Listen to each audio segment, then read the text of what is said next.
بسم اللہ الرحمن الرحیم۔ ناظرین محترم، بحمد اللہ تعالی ہماری سلسلہ وار گفتگو الہی نظام یعنی اللہ تعالیٰ کا نظام اور نبوی نظام ہم پیش کر رہے ہیں، اور اس کے مد مقابل جو اموی نظام ہے اس پر بھی ہم گفتگو کر رہے ہیں کہ اس کے خد و خال کیا ہیں اور اس کی حقیقت کیا ہے۔ تو بحمد اللہ تعالیٰ 50 کے قریب ہماری گفتگو کے یہ عنوانات آپ کے سامنے ہیں، تو آج بھی اسی عنوان کا ایک پہلو عرض کروں گا۔ اللہ تعالیٰ ارشاد فرماتے ہیں یعنی الہی نظام، نبوی نظام کی برکات میں جو بنیادی ترجیحی برکت ہے وہ یہ ہے، یا ایھا الذین آمنوا اتقوا اللہ حق تقاتہ ولا تموتن الا وانتم مسلمون، ایمان والو اللہ سے ڈرو جس طرح ڈرنے کا حق ہے، اور مسلمان یعنی آخری سانس تک تم اسلام پر رہنا ہے۔ واعتصموا بحبل اللہ جمیعا ولا تفرقوا، اللہ کی رسی سے جڑ جاؤ، مضبوط ہو جاؤ اور تفرقے میں نہ بڑھو۔ واذکروا نعمت اللہ علیکم، یاد کرو اللہ تعالیٰ کی اس نعمت کو جس وقت تم پر اس نے انعام فرمائی۔ تم رسول اللہ صلی اللہ علیہ وسلم کی تشریف آوری سے پہلے اذ کنتم اعداء، ایک دوسرے کے دشمن تھے، پھر میرا رسول میرا نظام لے کر آیا، فألف بین قلوبکم، تمہارے دلوں کے اندر اللہ نے اپنی توفیق سے، رسول کی محنت سے اللہ تعالیٰ نے الفت پیدا کر دی۔ فاصبحتم بنعمت اخوانا، اور تم پھر اخوت کے نور میں اتر گئے۔ وکنتم علی شفا حفرۃ من النار، تم تو دوزخ کے کنارے پر پہنچ چکے تھے یعنی جہنم کے قریب تھے۔ فانقذک منہا، رسول تشریف لائے، اللہ کا نظام آیا تو اس جہنم کے کنارے سے تمہیں ہٹا کر جنت کی طرف رہنمائی فرمائی۔ کذالک یبین اللہ لکم آیاتہ لعلکم تہتدون، اللہ تعالیٰ ایسے ہی بیان فرماتے ہیں تاکہ تمہیں ہدایت ملے۔ ولتکم منکم امۃ یدعون الی الخیر، تم میں سے ایک طبقہ ایسا ہونا چاہیے جو دعوت خیر دے، امر بالمعروف کرے، نہی عن المنکر کرے۔ یہ لوگ فلاح والے ہیں، کامیاب ہیں اگر تم اٹھ کھڑے ہو۔ ولا تکونوا کالذین تفرقوا، اور ان لوگوں کی طرح نہ ہو جاؤ تو جو تفرقے میں بٹ گئے۔ یہ یہود و نصارہ کا تصور ہے، فرقہ واریت اسلام کے ماحول میں ہے ہی نہیں۔ فرقہ واریت کا جو تاریخی پس منظر ہے وہ یہود و نصارہ کے اندر ہے، اور آج جو تفرقے ہمارے ہاں پائے جا رہے ہیں یہ یہود و نصارہ کے طرز فکر کے مطابق ہیں، ان کا اسلام سے کوئی تعلق نہیں۔ جو فرقہ ہے وہ اسلام نہیں۔ میں نے کتاب بھی لکھی تھی کسی زمانے میں، نو سیکٹیرینزم ان اسلام، اسلام میں کوئی فرقہ نہیں ہے، اور جس مذہب میں فرقے ہیں وہ اسلام نہیں ہے۔ تو گویا یہ ساری وحدت امت کی جو تعلیمات ہیں، سارا قرآن اسی تصور کو پیش کر رہا ہے۔ اور اللہ تعالیٰ یہ ارشاد فرماتے ہیں جب روشن آیات آ گئیں پھر تم تقسیم ہوتے ہو، پھر تم تفرقے میں پڑتے ہو، اختلاف کرتے ہو۔ جو اختلاف کرے روشن آیات کے ہوتے ہوئے، روشن نشانیاں دیکھنے کے باوجود بھی، اولئک لہم عذاب عظیم، ان کے لیے بہت بڑا عذاب ہے۔ پھر آگے فرمایا یوم تبیض وجوہ، اس دن قیامت کے دن کچھ چہروں کو ہم اپنے نور سے حسن لطافت عطا کریں گے، وہ روشن ہوں گے، سفید ہوں گے، کیونکہ وہ کس کے ساتھ رہے ہوں گے؟ وہ تفرقوں سے دور رسول اللہ صلی اللہ علیہ وسلم کے دامن کی ذات کے ساتھ دامن سے وابستہ رہے ہوں گے۔ وتسود وجوہ، جنہوں نے فرقے بنائے، نظم نسق کا یہ تسلسل یہ بتا رہا ہے کہ تفرقہ باز جو ہیں وہ کل قیامت کے دن اللہ تعالیٰ ان کے چہرے سیاہ کر دے گا، جل جائیں گے ان کے چہرے، جس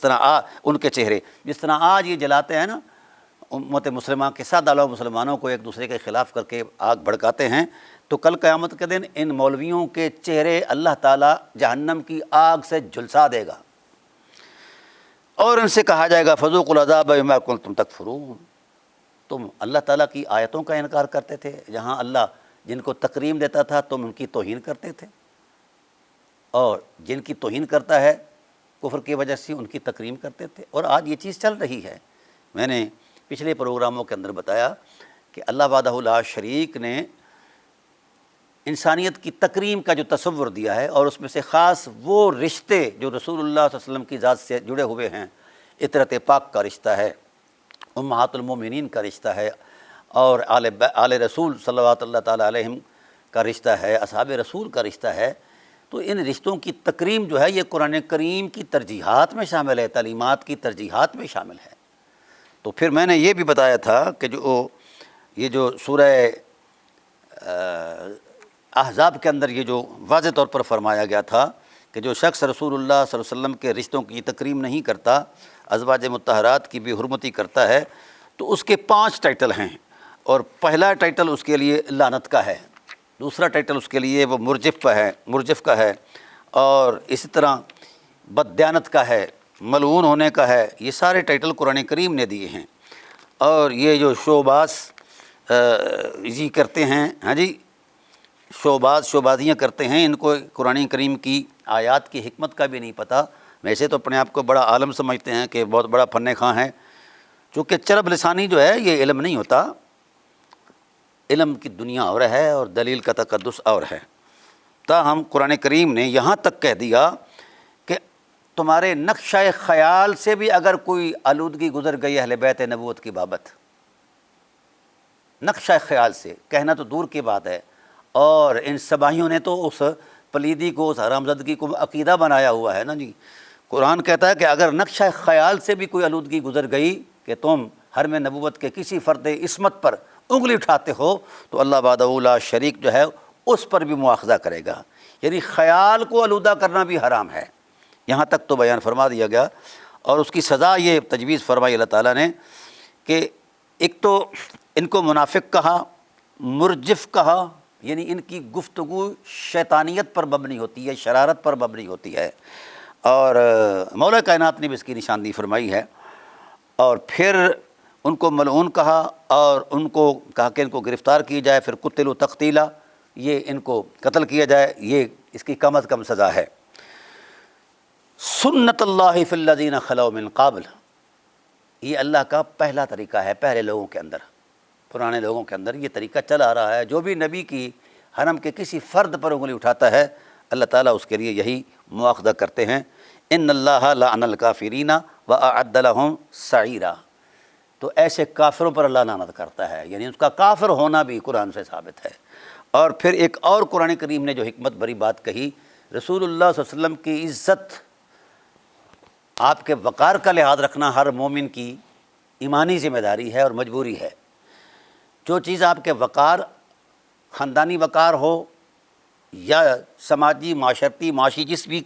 عظمت کا کوئی وقار ہو رسول اللہ صلی اللہ علیہ وسلم کا، اس کا لحاظ رکھنا ایمان کی مجبوری ہے، فرض عین ہے۔ اور جو نہیں وقار رسالت کا لحاظ رکھتا، تو قرآن کریم نے اس کو ایک ٹائٹل دیا ہے عتل بعد ذلک زنیم، کو جو وقار رسالت، عزت رسول سے کھیلتا ہے وہ حرامزادہ ہے۔ تو اس سے آگے قرآن کیا کہے؟ کافر کہہ دیا، حرامزادہ کہہ دیا، منافق کہہ دیا، اور دل کا مریض کہہ دیا، مرجف کہہ دیا، ملعون کہہ دیا، واجب القتل کہہ دیا۔ تو میرے خیال کے مطابق قرآن کریم کی ان نصوص کی روشنی میں جو بات طے ہوئی، اور پھر وہ تترک و یلحس کہہ دیا کہ ہانپتا ہوا کتا کہہ دیا، اس کے پیچھے کیا رہ گیا ہے؟ اب یہ جو قرآنی ٹائٹلز ہیں، جو بھی شخص حرم نبوت کی کسی شرافت مآب نفس محترم کی تکریم پر انگلی اٹھاتا ہے، وہ سارے ٹائٹل اسی کے اندر ہے، اور ان کو اسی ٹائٹل پر بلوانا واجب ایمانی ہے، ورنہ ایمان ضائع ہو جائے گا۔ کیونکہ حضور کے حرم کا تقدس اتنا بڑا ہے، اتنی شرافت ہے کہ ابو بکر صدیق رضی اللہ تعالیٰ عنہ جیسے، عمر فاروق رضی اللہ تعالیٰ عنہ جیسے اکابر صحابہ سے کہا لا تدخلوا بیوت النبی، یہ حرم نبوت ہے، اس میں تم داخل نہیں ہو سکتے، اس کا ایک تقدس شرافت ہے۔ تاہم یہ بات طے ہے، جس نے بھی یہ تفرقے کہاں سے شروع ہوئے؟ جب سے یہ گستاخیاں شروع ہوئیں، کوئی صحابہ کا گستاخ، کوئی اہل بیت کا گستاخ، کوئی آل پاک کا گستاخ، کوئی اطرت رسول کا گستاخ، کوئی جناب والا ازواج رسول کا گستاخ۔ تو ان کو مولا کائنات نے جس تصور میں پیش کیا ہے، اللہ اکبر، میں حیران ہو گیا ہوں۔ 40 الفاظ آپ نے ارشاد فرمائے، 40 الفاظ اس نہج البلاغہ شریف کے اندر۔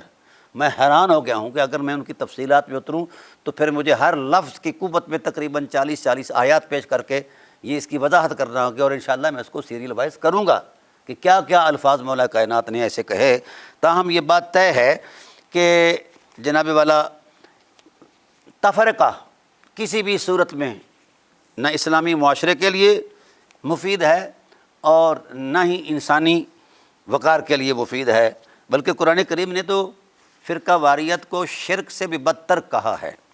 تاہم آئیے مولا کائنات علیہ الصلوۃ والسلام کی فیض و برکات سے ایک حصہ لیتے ہیں۔ فرمایا صاحب لیس رجل فاعلم احرص علی جماعت امت محمد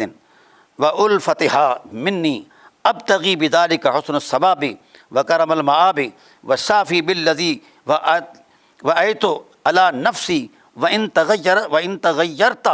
عن صالح ما فارقتنی علیہ۔ یہ الفاظ ہیں جناب مولا کائنات علیہ الصلوۃ والسلام کے۔ وہ فرماتے ہیں تمہیں معلوم ہونا چاہیے سب سے زیادہ جہاں میری خواہشوں کی انتہا ہے وہ وحدت امت ہے۔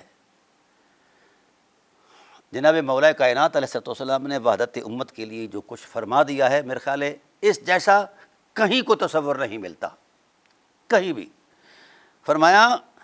کہ جماعت بندی اور باہمی اتحاد کا مجھ سے زیادہ کائنات میں کوئی خواہش مند اور چاہنے والا نہیں ہے، لیکن اس خواہش کے پیچھے مت سمجھنا کہ میں کسی کی خوشامد کر رہا ہوں، نہیں، اس نے ثواب اور اللہ تعالیٰ کی رضا اور آخرت کی سرفرازی چاہتا ہوں، یہی میرا ارادہ ہے۔ اب اگر جس کو مولا کائنات کی ولایت پر اعتماد اور یقین ہے تو پھر اس کو فرقہ واریت کو ہوا دینے والے کو شرم آنی چاہیے اور شو بازوں کو اندازہ ہونا چاہیے کہ تمہارا تعلق علی سے نہیں ہے، تمہارا تعلق اس تصور سے ہے جو تصور مولا کائنات نے اس نہج البلاغہ میں فرمایا کہ تم تاجر ہو، تم بجو ہو، تم خناس ہو، تم اخبث الناس ہو، سب سے زیادہ خبیث ہو، تم ملعون ہو، تم غدار ہو۔ یہ الفاظ ہیں، نصاً الفاظ ہیں نہج البلاغہ شریف کے اندر۔ اور فرمایا میں اللہ تعالیٰ کی بارگاہ سے اس کا ثواب اور آخرت کی سرفرازی چاہتا ہوں۔ میں نے جو عہد کیا ہے، سبحان اللہ، اللہ اکبر، میں نے جو عہد کیا ہے اسے پورا کر کے رہوں گا۔ مولا کائنات نے عمر بھر وحدت امت کی جو ہے باغ ڈور سنبھالی اور واحد رکھا جب تک امت وابستہ رہی۔ جب امت نے علی سے منہ موڑا تو تفرقے ہو گئے، یہ تو صاف سی بات ہے۔ تو آپ آخری سانس تک امت کی وحدت کے لیے کردار دیتے رہے اور الہی نظام کا جو دستوری تسلسل تھا اس تسلسل کو برقرار رکھنے کے لیے آپ نے کوشش کی، اور اس وحدت کو کسی نے نہیں توڑا آپ کے حیات عصمت تک۔ تاہم میں نے جو عہد کیا اسے پورا کر کے رہوں گا، اگرچہ تم اس نیک خیال سے مجھ سے آخری ملاقات تک میں آخری دم تک تمہارا انتظار کرتا رہوں گا، اور اگر تم میرے قدموں پر نہیں آؤ گے، میری اطاعت میں نہیں آؤ گے تو پھر بھٹک جاؤ گے، پلٹ جاؤ، میرا تم سے کوئی تعلق نہیں۔ یہ صفین کے موقع پر آپ علیہ الصلوۃ والسلام نے ان سبائیوں سے کہا جو نعرے تو علی کے مارتے تھے لیکن حمایت معاویہ کی کرتے تھے۔ کچھ لوگ لالچ سے بھاگ گئے، ادھر چلے گئے، مل گئے، یہاں تک کہنا پڑ گیا مولا کائنات کو کہ میں اگر کوئی سودا کرے میرے ساتھ تو میں معاویہ کے جو ہے 1 لے لوں اس کی طرف سے آنے والے شخص کو اور اپنے 10 دے دوں۔ تو اتنی شدید تکلیف کے بعد بھی اگر کوئی خود کو کہے کہ میں مولا کا محب ہوں، اس سے بڑا شرمناک جھوٹ اور کوئی نہیں ہے۔ تو یہ جھوٹے ہیں لوگ، شوبازیاں کرتے ہیں، اور ان کے جھوٹوں کا کیا کہنا۔ جو وہ کہتے ہیں کہ ہمارا بڑا تعلق ہے، سب سے بڑا جھوٹ ہے، سب سے بڑی دغا بازی ہے۔ اور مولا کائنات علیہ الصلوۃ والسلام کے شیعان جو ہے مخلص، جنہوں نے کردار دیا، گردنیں کٹائیں، زبانیں کٹوائیں، علی نہیں چھوڑا، اہل بیت نہیں چھوڑے، اور یہاں تک آ گیا ہے کہ اب اللہ تعالیٰ نے ایران کو جو فتح مبین عطا فرمائی ہے اس روشن حقیقت کو بھی برداشت وہ نہیں کر رہے، وہاں بیٹھ کر شوبازیاں کرتے ہیں اور جناب والا رخنہ اندازی کرتے ہیں۔ وحدت امت کے لیے امام خمینی علیہ الرحمہ نے کتنے بڑے اقدامات کیے، وحدت امت کے لیے امام خامنائی علیہ الرحمہ نے کتنے بڑے اقدامات کیے۔ آج پاکستان کے اندر بھی اکابر شیعہ علماء جو ہیں سر توڑ کوشش کر رہے ہیں، تن من دن لگا کر کوشش کر رہے ہیں، چونکہ وہ علی کو دل سے مانتے ہیں، شوبازیوں کی طرح شوبدہ بازی نہیں کرتے۔ بس فرق اتنا ہے شوباز کے اندر اور شوبدہ باز کے اندر اور سچے شیعہ کے اندر، اور بڑے بڑے مراکز قائم ہیں وحدت امت کے، اور الحمدللہ وہاں کردار ادا کیا جا رہا ہے۔ تاہم مولا کائنات علیہ الصلوۃ والسلام نے ننگا کر دیا ہے شوبازوں کو، اور اتنا ننگا کیا ہے کہ اب ان کے پاس چھپنے کے لیے کوئی ایک سہارا نہیں ہے، صرف استعمال کرتے ہیں جناب والا اہل بیت علیہ السلام کا نام اور تجارت کرتے ہیں اس نام کی۔ مولا کائنات علیہ السلام کے حوالے سے یہ بات میں پہلے عرض کر چکا ہوں، یہ میرے پاس یہ قاموس الرجال ہے، تو قاموس الرجال والے نے ایک بڑی بات کہی، کہتے ہیں وَمِنَ الْعُجْبِ أَنَّ الْجَمَاعَةَ المتسمین بالعلماء من اہل سنہ ولیسوا باہل سنہ ابی بکر و عمر فقط بل اہل سنہ السفیانیہ والمروانیہ ایضاً۔ وہ فرماتے ہیں کہ جو اہل سنت کے لوگ ہیں، تعجب اس بات پر ہے، اہل سنت کا ایک ٹائٹل تھا کہ وہ سنت ابو بکر، سنت عمر، سنت عثمان پر چلتے، چونکہ ان کا ساری عمر کا جو اثاثہ تھا وہ رسول اللہ صلی اللہ علیہ وسلم کی ذات سے وفا اور ایثار پر تھا۔ وہ کہتے ہیں کہ کچھ ان میں سے ایسے کچھ خبیث پیدا ہو گئے ہیں، اب ٹائٹل اس اہل سنت کا استعمال کرتے ہیں اور کام سفیانیوں والا کرتے ہیں، ٹھیک ہے۔ تو ایسے ہی انہوں نے کہا کہ کچھ شیعوں میں ایسے ہیں سبائی، اظہر هو سبائیتہ البراءۃ من اسلافنا الصالحین، وہ سبائی ایسے ہیں کہ نام اہل بیت کا لیتے ہیں اور کام شیطانوں والے کرتے ہیں۔ اور مولا کائنات نے اس میں فرمایا شرار الخلق، بدترین مخلوق ہیں، بدترین مخلوق ہیں جو شر ڈالتے ہیں، تشیع کی حرمت کو پامال کرتے ہیں۔ بہرحال میں عرض کر رہا ہوں کہ آج عجیب سی خوشی ہے کہ آج میں وہ اصل مصدر علم لے کر آیا ہوں۔ مصدر علم یہ رجال کشی ہے، سمجھا گی، یہ مقتدر ترین شخصیت ہیں رجال کے اندر، اور انہوں نے مولا کائنات علیہ السلام سے لے کر امام حسن عسکری علیہ السلام تک ریکارڈ دیا ہے جو ان کے اصحاب رہے ہیں ائمہ طاہرین کے، ٹھیک ہے، اور ان اصحاب کا ریکارڈ دیا ہے، اور صحیح الاسناد سندوں کے ساتھ یہ روایتیں بیان کی ہیں اور اہل بیت سے ہی بیان کی ہیں، ان کی اسناد سے بیان کی ہیں۔ امام زین العابدین علیہ السلام، امام محمد باقر علیہ السلام، امام جعفر صادق علیہ السلام اور امام حسن علیہ السلام، یہ تمام نفوس قدسیہ کے حوالے سے انہوں نے اپنی اس کتاب میں بیان کیا ہے، کیونکہ انہوں نے احاطہ کیا ہے جو حضرت مولا کائنات علیہ السلام کی ذات قدسیہ کے ساتھ وابستہ رہے اور کتنے وفادار رہے اور کتنے غدار رہے، اور ان غداروں کا تذکرہ انہوں نے کیا کہ مولا کائنات کی آغوش میں بیٹھ کر یہ غداری کیا کرتے تھے، جس طرح عبداللہ ابن سبا، یہ اس کی سند میں نے بیان کر دی، محمد بن قولوہ سے، بہت بڑے ثقہ راوی ہیں، اور یہ خود یعنی صاحب رجال جو ہیں ان کا نام ہے ابی عمر محمد بن عمر بن عبدالعزیز، محمد بن عمر بن عبدالعزیز، یہ ان کا نام ہے۔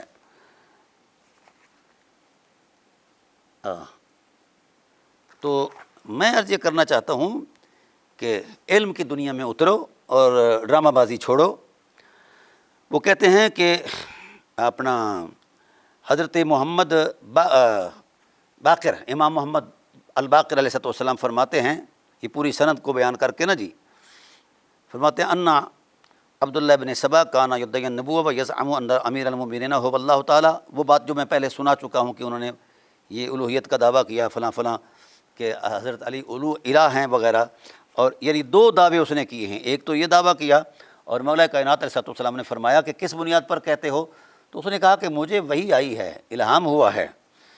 وَقَدْ كَانَ أُلْقِيَ فِي رَوْعِي، میرے دل کے اندر یہ القاء ہوا ہے، أَنَّكَ أَنْتَ اللَّهُ وَأَنِّي نَبِيٌّ فقال امیر المؤمنین، یہ وہی نہیں، ویلک، تیری بربادی ہو، ساخرا منک الشیطان، تجھے شیطان نے چھیڑا ہے۔ تو گویا جو شخص حرمتوں کی پامالی کرتا ہے تو اس کی چھیڑ چھاڑ جو ہے وہ شیطان کرتا ہے، اس کو سمجھا گی نا، شیطان اس کی چھیڑ چھاڑ کرتا ہے، اس کا دین اور سے تعلق نہیں ہے۔ اور آگے اگلے جو اپنے ہیں اگلی روایت جو ہے محمد بن قولوہ سے ایک اور طریق سے ہے، اس میں بھی حضرت ابا عبداللہ جناب حضرت جعفر صادق علیہ السلام راوی ہیں، اور اس کے بعد حضرت علی بن حسین اس کے راوی ہیں، وہ تو کہتے ہیں لعن اللہ من کذب علینا انی ذکرت عبداللہ بن سبا فقامت کل شعرۃ فی جسدی۔ امام زین العابدین علیہ السلام فرماتے ہیں کہ جس وقت میرے سامنے یہ بات آئی کہ یہ ابن سبا یہ حرامزادہ یہ کہتا ہے اصحاب رسول کی توہین کرتا ہے اور علی کو الہ کہتا ہے، تو میرے رونگٹے کھڑے ہو جاتے ہیں، بہت بڑی بات اس نے کہہ دی ہے۔ واللہ عبدا للہ صالحا، علی تو اللہ کے ایک نیک بندے تھے، اخی رسول اللہ صلی اللہ علیہ وسلم کے اخی تھے، ما نال الکرامت من اللہ تعالیٰ الا بطاعتی، ان کی جتنی بھی کرامتیں اور بزرگیاں ان کو میسر آئیں وہ صرف اللہ اس کے رسول کی اطاعت کی برکت سے آئی ہیں۔ وما نال رسول اللہ صلی اللہ علیہ وسلم کرامت من اللہ تعالیٰ الا بطاعتی، اور رسول اللہ صلی اللہ علیہ وسلم کی بھی جتنی بزرگیاں ہیں وہ اللہ کی اطاعت کی عظمت میں ہیں، سمجھا گی۔ وبہذا اسناد عن محمد بن خالد الطیالسی عن ابن ابی نجران عن عبداللہ بن سنان قال ابو عبداللہ انا اہل البیت صدیقون، یہ بات بڑی اہم ہے۔ ابو عبداللہ جناب جعفر صادق علیہ السلام فرماتے ہیں ہم اہل بیت جو ہیں صدیق ہیں، انا اہل البیت صدیق لا نخلو، ہم صدیق ہیں پر ہمارے ماحول کے اندر لا نخلو من کذاب یکذب علینا یکذب علینا، ہمارے اندر جھوٹوں کا ایک گروہ چھپا ہوا ہے، ایک جماعت چھپی ہوئی ہے۔ یہ اسی تسلسل میں اسی بیان میں آیا ہے۔ تو جب ابن سبا اور اس کی اختراعات کو اہل بیت جھوٹ کہہ رہے ہیں تو کسی شوباز کی کیا حقیقت ہے کہ وہ جناب والا مواخذہ کرتا، پھر اس کی حقیقت ہی کوئی نہیں۔ میرے خیال میں اب تو وہ بھاگ گیا ہے ظالم، پتہ نہیں کہاں دفن ہو گیا۔ بہرحال لا نخلو من کذابنا، ہمارے اندر جو ہیں ضرور کذاب ہیں، ہم اس سے خالی نہیں ہیں۔ کیا کرتے ہیں؟ وہ یسکت صدقنا بکذبہ، ہمارے سچائی کو، ہمارے صدق کے پیغام کو وہ اپنے کذب میں ملبوس کر کے لوگوں کو جناب اللہ پریشان کرتے ہیں۔ اور کان رسول اللہ صلی اللہ علیہ وسلم اصدق الناس لہجۃ، رسول اللہ صلی اللہ علیہ وسلم سب سے زیادہ سچے تھے اور پوری کائنات سے، اور جھٹلایا کس نے؟ مسلمہ کذاب نے آپ کو۔ وکان امیر المؤمنین اصدق من بری اللہ بعد رسول اللہ، رسول اللہ صلی اللہ علیہ وسلم کی ذات کے ساتھ، ذات کے بعد سب سے زیادہ صدیق جو ہیں، صدیق اکبر جو ہیں وہ جناب مولا کائنات علیہ السلام ہیں۔ اور ان کی ذات پر جو جھوٹ بولتا ہے، ان کی تکذیب کرتا ہے اور اس پر افتراء بازی کرتا ہے، یہ عبداللہ ابن سبا ہے، سمجھا گی۔ اسی لیے انہوں نے پھر مزید اس پر ارشاد فرمایا کہ ان عبداللہ ابن سبا کانا یہودین، اصل میں یہ یہودی تھا اور یہودی ہی رہا، یہ رجال کسی کے الفاظ ہیں، یہودی تھا اور یہودی ہی رہا۔ رسول اللہ صلی اللہ علیہ وسلم کی وفات کے بعد اس نے مولا کائنات علیہ السلام کے بارے میں ایسی باتیں گھڑ لیں۔ وہ کہتے ہیں کانا اول من اشعر القول بفرض امامت علی و اظہر البراء، یہ رجال کشی کہتے ہیں کہ سب سے پہلے جس نے مولا کائنات کی امامت کی فرضیت کا قول کیا تھا وہ یہ کمینہ ہے، اور اس نے تبرہ بازی کی، سمجھا گی۔ اسی وجہ سے وہ ایک وجہ لکھتے ہیں وکاشف مخالفہ وکفرہم، اور یعنی اصحاب کی تکفیر کی، جس طرح آج یہ کتے کمینے کر رہے ہیں۔ فمن ہنا قال من خالف الشیعہ ان اثر التشیع والرفض ماخوذ من الیہودیت، کہتے ہیں کہ ان کمینوں کی کمینگی اس حد تک پہنچ گئی، ہمارے حالات اس طرز پر پہنچ گئے کہ شیعہ کے جو مخالفین تھے انہوں نے کہنا شروع کر دیا کہ رافضیت اور شیعت یہودیت سے ہے، حالانکہ یہودیت سے نہ شیعت کا تعلق ہے، بلکہ یہودیت کے خلاف آج بھی اگر کوئی طاقت آزما رہا ہے اور کوئی جاں فشانی کر کے لڑائی کر رہا ہے، یہودیت کو مسمار کر رہا ہے، تو وہ شیعہ ہے، سمجھا گی۔ تو کس بنیاد پر؟ بہت سارے حوالہ جات ہیں، یہاں ایک چھوٹا سا حوالہ دے کر جاؤں۔ یہ جو بہانہ بناتے ہیں کہ یہ ابن سبا ایک افسانوی شخصیت ہے، میں نے اس پر بڑی کھل کر بات پہلے بھی کی ہے اور اس پر یہ حوالہ مستدرکات کا دے رہا ہوں۔ وہ کہتے ہیں کہ بِأَسْنَادٍ صَحِيَّةٍ بِالْاتِّفَاق، متفق علیہ ان اسناد کی صحت پر اتفاق ہے تمام اہل علم کا، فلا وجہ لانکار وجودی، پھر کس بنیاد پر مطلب اس کے وجود کا انکار کیا جاتا ہے؟ رأساً کما عن بعض من علماء، یہ کس بنیاد پر بعض علماء نے یہ بات کہی ہے؟ اس کے پاس تو دلیل ہی کوئی نہیں ہے۔ تو میں نے پہلے بھی بات عرض کی تھی کہ گزارش یہ ہے کہ خدا کا خوف کرنا چاہیے. امت اگر آج متحد ہے، تشیع اور تسنن کے مؤکر ترین باوقار علماء مل بیٹھے ہیں اور امت کے لیے کوئی بھلائی سوچنے کی وہ سرگرمیوں میں مصروف ہیں، اور عالم اسلام پر اس وقت جو ایک وقت آیا ہوا ہے، اس لیے یہ نہ سمجھیں کہ ایران ہار گیا تو جناب اللہ ایران ہار گیا، نہیں، ایران ہار گیا تو اسلام ہار گیا. آج ان کا یعنی کفار اور یہود کا یہ اعلان ہے کہ یہ ہم اپنی مذہبی جنگ لڑ رہے ہیں، کوئی سیاسی ویسی جنگ نہیں ہے. تو پھر اگر کوئی شخص ایران کی مخالفت میں بڑاس نکالتا ہے تو پھر میرے خیال میں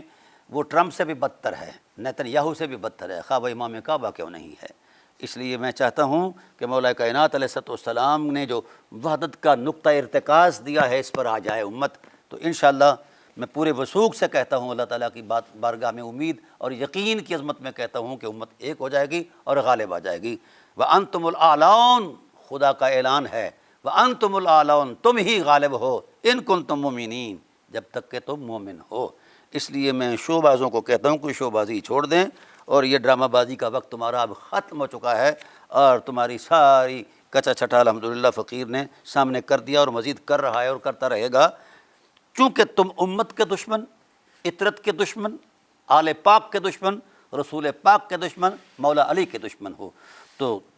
دشمن اس انداز کے ہو جس طرح عبداللہ ابن ابی تھا یا ابن سبا تھا. یہ ہے تمہاری اصل، یہ ہے تمہاری جناب اللہ کہانی. انشاءاللہ اس پر میں مزید اگلی نشست کے اندر گفتگو کروں گا. اللہ تعالیٰ امت کو ایسے شعبازوں کی نحوست سے بچائے. وما علینا الا البلاغ.